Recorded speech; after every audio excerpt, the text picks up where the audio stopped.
मतकभत्त जातककथा। वाराणसीमध्ये एक वेदशास्त्र संपन्न प्रख्यात ब्राह्मण राहत होता।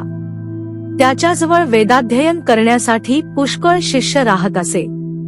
वडिलांच्या श्राद्धाच्या दिवशी त्याने सांभाळल्या एका मेंढ्याला आपल्या शिष्यांच्या स्वाधीन करून तो म्हणाला, ह्या मेंढ्याला नदीवर नेऊन अंघोळ घालून पंचांगुलिक देऊन सजवून आणा, आज याला मारून मी पितरांचे श्राद्ध करणार आहे। शिष्यांनी त्या मेंढ्याला नदीवर नेऊन त्यांच्या गुरुने जसे सांगितले तसे कसे। तेव्हा तो मेंढा हसला व नंतर मोठ्याने रडला। ते पाहून शिष्यांना आश्चर्य वाटले आणि त्यांनी त्या मेंढ्याला असा का वागलास असे विचारले। त्या मेंढ्याने त्या शिष्यांना सांगितले की तुम्हाला पडलेला प्रश्न तुम्ही तुमच्या आचार्यांसमोर विचारा, तेव्हा मी उत्तर देईन। शिष्यांनी त्या मेंढ्याला आपल्या आचार्याजवळ नेऊन नदीवर घडलेला प्रसंग सांगितला।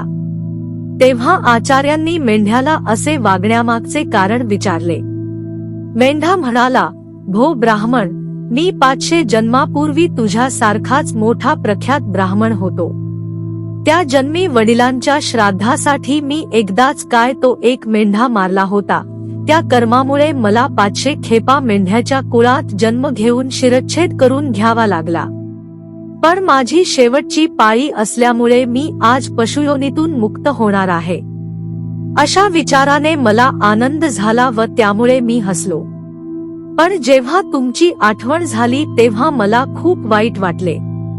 आपण ह्या जन्मीचे माझे अन्नदाते पालनकर्ते आहात, पण ह्या कर्मामुळे आपणाला माझ्यासारखे मेंढ्याच्या कुळात 500 जन्म घ्यावे लागतील व त्या प्रत्येक जन्मात शिरच्छेदाचे दुःख भोगावे लागेल।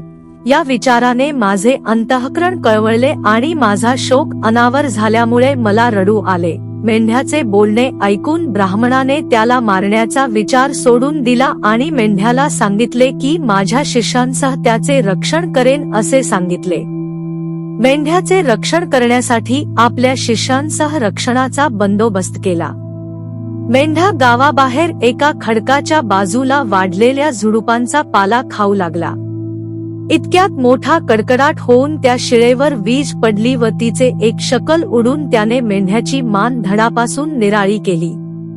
ते आश्चर्य पाहण्यासाठी पुष्कळ लोक तेथे आले, त्यात आमचा बोधिसत्वही होता। बोधिसत्व जमलेल्या लोकांना म्हणाला, मनुष्यप्राणी इहलोकी जन्म पावणे दुःखकारक आहे असे जर जाणते तर त्यांनी इतर प्राण्यांचा वध केला नसता।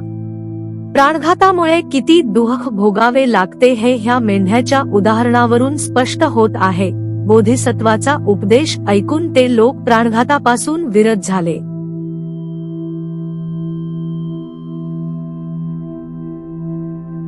भवतु सब्ब मंगल।